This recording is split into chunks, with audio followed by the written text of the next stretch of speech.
नमस्कार प्रधानमंत्री नरेंद्र मोदी। मैं अहमदाबाद से कल्पेश भाटिया मोदी। आप झूठ के जुमले से बाहर कब आओगे? हर बार झूठ झूठ झूठ का सहारा और युवा धन को उनका माइंड वॉश करते ही रहते हो। आप ये बंद कीजिए प्लीज। 2.5 साल में आप कोई अच्छा काम नहीं कर पाए हो। हर बार आपके अपने आप को चुनौती देते हो, जनता को बहकाते हो कि अभी ये 50 दिन में कुछ अच्छा ना होए, तुमने जो चाहा था हिंदुस्तान वो मैं न करूं तो मुझे चौराहे पे सजा देना। भाई कौन से कानून में लिखा है कि जनता प्रधानमंत्री को सजा देगी और वो प्रधानमंत्री एक्सेप्ट करेगा? अरे यार, आप किसी को मिलते नहीं हो। आपको पता है देश की हालत क्या है, और 50 दिन के अंदर तो देश का अर्थतंत्र बैठ जाएगा। कदम अच्छा है, लेकिन आप लोग कर क्या रहे हो? आप बोलते हो बैंक में से सिर्फ 24,000 रुपए मिलेंगे हफ्ते में, तो आप समझो आपका दिमाग है तो कि 12 नोटें हुई 2-2 हजार की, तो देश में से लाखों के बंडल, 2-2 लाख के 10-10 बंडल कैसे पकड़ते हैं पुलिस वाले? वो आप समझो आपके बीजेपी के एजेंट लोगों को दे देते हैं नोट। आपका एक सीनियर वकील था आपके पास, यतीन ओझा, जो आपका कभी साथी था।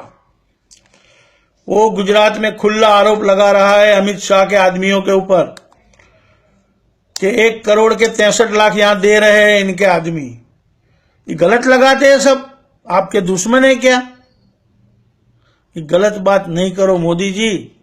और आप कांग्रेस को क्यों कोसते हो कि 70 साल में कुछ नहीं किया, 70 साल में कुछ नहीं किया?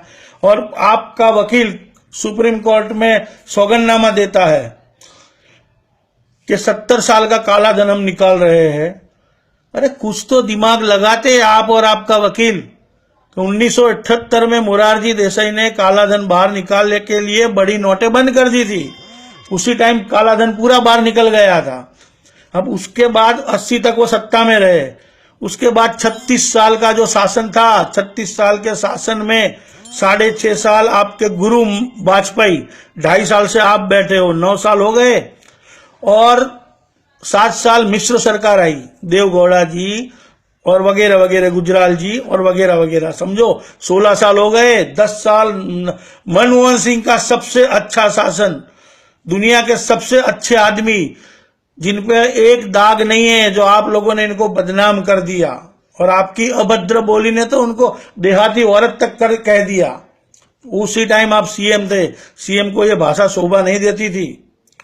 और आपको तो आप कैसा कैसा बोले हो किसी महिला को कि 50 करोड़ की गर्लफ्रेंड, उसी ने बिचारी ने तुम्हारा क्या बिगाड़ा था? तो आप ऐसे झूठ पे झूठ कह रहे हो, रैलियों में बोल रहे हो, कुछ भी बोल रहे हो।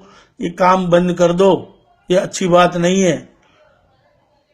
और आपने किया क्या है? आपने बोला था मैं हर साल 2 करोड़ युवाओं को नौकरी दूंगा। 2.5 साल में 5 करोड़ लोगों को नौकरी दी, और ये 2-5 करोड़ लाख का काला धन आ जाएगा तो क्या नौकरी मिल जाएगी सबको? आपकी अक्ल का, आपकी आईक्यू का एक नमूना मैं आपको पेश करता हूं कि आपने देश में जहां जहां शौचालय बनाए ना, उसमें आपने कितनी बड़ी गलती कर दी है। आदमी जब शौच करता है, संडास जाता है, तो उसको कम से कम 15 लीटर पानी की जरूरत पड़ती है। आपने हर जगह पे शौचालय बना लिया। एक शौचालय में दिन में 4 आदमी फैमिली का शौच करे तो 60 लीटर पानी का इसके पास स्टॉक कहां है? ऐसे ही देश के पैसे को बर्बाद कर रहे हो। देश की सारी सरकारें, जिसमें वाजपेयी की भी सरकार आ गई, उन्होंने कभी पेट्रोल डीजल पे 4 आना भी एक्स्ट्रा नहीं लिया था। आप पेट्रोल डीजल पे 20 से 30 रुपया एक्स्ट्रा ले रहे हो, फिर भी जनता को क्या दे रहे हो? 40 रुपए वाली दाल, 45 रुपए वाली दाल, जो 45 रुपए हो गए, तब आपके संसद अडवाणी, हेमा मालिनी सब रोड पे आ गए थे। जब 200 रुपए किलो दाल हो गई तो आप कहां थे? क्या किया आपने? 5 रुपए किलो वाली प्याज 100 रुपए खिलाई, 10 रुपए किलो वाले टमाटर 100 रुपए खिलाए आपने। और आप बोलते हो देश को कि आपने जो चाहा है हिंदुस्तान में ऐसा लाके खड़ा कर दूंगा। अरे यार, आपसे एक फ्राई पापड़ भी नहीं टूटने वाला। जो काम देश के सचिव कर सकते हैं और वो विदेश में जाके एमओयू करके, उसी के लिए आप विदेश घूम के आए, पैसे की बर्बादी कर दी, क्या जरूरत थी? खाली देश प्रेमी देश प्रेमी देश प्रेमी, ये बातें सब बंद करो।